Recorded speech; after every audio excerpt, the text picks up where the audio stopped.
जो ground reporter team की मां गंगा यमुना के उद्गम जिला उत्तरकाशी की इस खास पेशकश में आपका बहुत बहुत स्वागत है। मैं अभी गंगा यमुना घाटी का दौरा कर रहा हूं और सबसे बड़ी बात 2022 विधानसभा चुनाव की सर्वे कर रहा हूं अपनी सहयोगी टीम के साथ। जहां तक मैं एक अहम सीट गंगोत्री विधानसभा की सीट बहुत ही हॉट सीट कही जाती है और आज तक उसी की बनती है सरकार जो जीतता है गंगोत्री विधानसभा से। और अपने जीरो ग्राउंड रिपोर्टर टीम और चैनल की ओर से यहाँ के रहे बहुत ही लोकप्रिय भूतपूर्व स्वर्गीय श्री गोपाल सिंह रावत जी विधायक जिनका आकस्मिक मृत्यु हो गया था, उनको मैं श्रद्धांजलि अर्पित करता हूं अपनी चैनल की ओर से और तमाम गंगोत्री विधानसभा की जनता की ओर से। सबसे बड़ी बात, जब मैं गंगोत्री विधानसभा का कई गांव का दौरा कर रहा हूं, लगभग 174 से ज़्यादा गांव पड़ते इस विधानसभा में। कई जगह का मैं दौरा कर रहा हूं अपनी टीम के साथ। जब मैं देख रहा हूं कई सड़कें उनके द्वारा इस साल उनका उद्घाटन किया था और बन भी गई हैं। बहुत ही उनके द्वारा काम किया गया, सड़कों का जाला बिछाया गया। जहां तक मैं बात करूं, यदि मैं क्षेत्र वाइज से बात करूं, अघोड़ा से लेकर के नौगांव से लेकर के और सिंगोट बरसाली कुंसी से लेकर के नेलांग पेलांग तक उन्होंने रोड का जाला बिछाया है। बिल्कुल मेरी जीरो ग्राउंड की कवरेज। और सबसे बड़ी विडंबना इस बात की कही जा सकती है कि आज भी लगभग हमारे रिकॉर्ड के मुताबिक 55 से ज़्यादा रोडों का निर्माण करवाया है माननीय रावत जी ने। और आकस्मिक उनका जो निधन हुआ है, और पार्टी की यदि मैं बात करूं, पार्टी के नेताओं की बात करूं, लगातार नेताओं का देहरादून और दिल्ली में दौड़ लगी हुई है, टिकट की होड़ मची हुई है।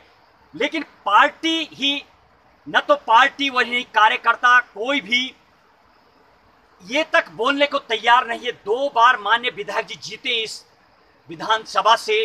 अपने आप में आप अंदाजा लगाइए क्या रहा होगा उनका जमीनी पकड़ और जनता के बीच में उनकी पकड़।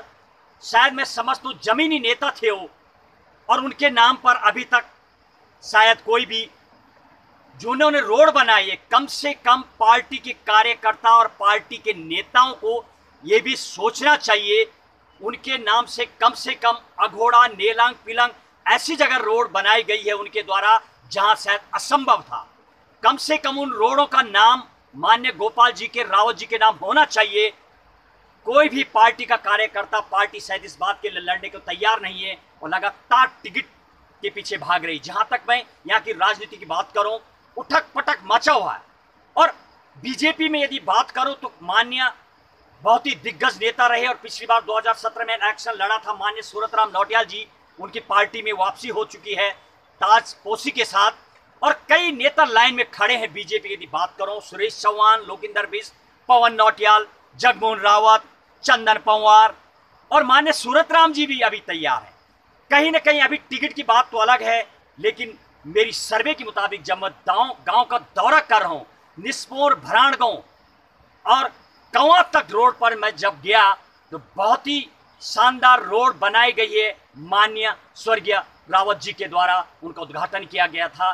कई चीज़ों को उन्होंने यहाँ पर कई जो यहाँ पर योजना है जिसके लिए अभी सरकार ने, सेंट्रल गवर्नमेंट ने घोषणा की है। द्वारी नागपाला की योजना हो गई और 80 गंगा घाटी और यमुनोत्री की कई ऐसी, शायद इन्हीं लोगों की बदौलत ये सब संभव हो पाया है। तो पार्टी को चाहिए कि माननीय गोपाल रावत जी के नाम से कम उन रोडों पर, उनके नाम से उन रोडों को घोषित करना चाहिए।